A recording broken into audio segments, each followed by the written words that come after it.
মানুষ আপনাকে নিয়ে ঠাট্টা করুক, আপনাকে নিয়ে হাসুক, আপনাকে আঘাত করুক, এতে করে কিছুই হবে না, কিন্তু আপনাকে যেন কেউ থামাতে না পারে। এমনিতেও মানুষ কখনো অন্যের ভালো সহ্য করতে পারে না, তাই অন্যের কথা আর ভাবছি না। আপাতত মা মেয়ে শপিং করে চলে যাচ্ছি মেয়ের খালার বাড়িতে। বলতে পারেন শহর থেকে গ্রামে যাচ্ছি। আমার একটা মায়ের জন্মদিন, সেখানে এই পরিবারগুলোতে কত সুখ শান্তি, তাই না? সবাই একসাথে থাকে, খায়। আসসালামু আলাইকুম, কেমন আছেন সবাই? আমার মেয়েকে নিয়ে চলে এসেছিলাম রাজশাহী ক্যাথলিন পেস্ট্রি শপে।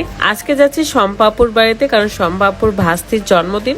তো আমি কেক নেওয়ার পাশাপাশি বিস্কিট গুলো নিয়েছি। রুকাইয়া একটা টুপি নিয়েছে, মনে হচ্ছে যেন তারই জন্মদিন। আজকে শম্পাপু নিজের হাতে বিরিয়ানি বানিয়েছে আমাদের জন্য, তাই আমি, রাত, রুকাইয়া, স্মৃতি, ঈশা এরা সবাই মিলে চলে যাচ্ছিলাম আপুর বাড়িতে। আর আমি জানতাম যে আমার অনেক কিছু খেতে হবে, তাই আগে থেকে প্রিপারেশন নিয়ে নিয়েছিলাম। আসার সময় আমি স্লিমিং টি খেয়ে বের হয়েছিলাম, কারণ এই অর্গানিক স্লিমিং টিটা সকাল এবং রাত্রে খালি পেটে খেতে হয়। যেহেতু রাতের বেলা আমাদের দাওয়াত ছিল, তাই বাড়ি থেকে বের হওয়ার আগে আমি চাটা খেয়ে বের হই। যারা ঘরে বসে খুব সহজে ওজন কমাতে চান, তাদের জন্য পারফেক্ট একটা উপায়। এই চায়ে এমন কিছু উপাদান রয়েছে যেটা আমাদের শরীরের এক্সট্রা চর্বিগুলোকে শুষে নেয়, সাথে আমাদেরকে স্লিম রাখে এবং ওজনটা কমিয়ে দেয়। বানানো অনেক সহজ। 1 কাপ পানিতে 1 চামচের মতন স্লিমিং টি নিয়ে 3-4 মিনিট ফুটিয়ে নিলেই হয়ে যায় আমাদের এই অর্গানিক স্লিমিং টি। ইউনিক কালেকশন ফেসবুক পেজ থেকে আপনারা এই ওজন কমানোর চাটা পেয়ে যাচ্ছেন। পেজটা ক্যাপশনে দিয়ে রাখবো, চেক করে নেবেন। 15+ বয়সী সব ধরনের ছেলেমেয়েরা খেতে পারবে, এমনকি যাদের ডায়াবেটিক্স আছে, থাইরয়েড আছে, তারাও খেতে পারবে।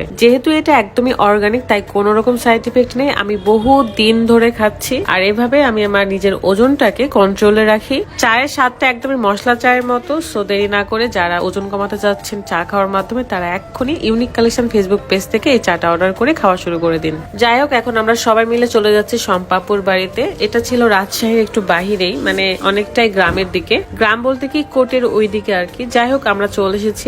এসেই দেখি মাটির চুলাতে রান্না করতেছে। এটা দেখে আমার কাছে অনেক ভালো লাগছে। এদিকে ইতি আপু আমাদের জন্য ফ্যান রেডি করছিল, যদিও এতটা গরম ছিল না। তারপর আমার কাছে এসে বলছিল যে আপু আপনি বেশি সুন্দর নাকি চাঁদ বেশি সুন্দর, মানে আমাকে পচাচ্ছিল মেবি।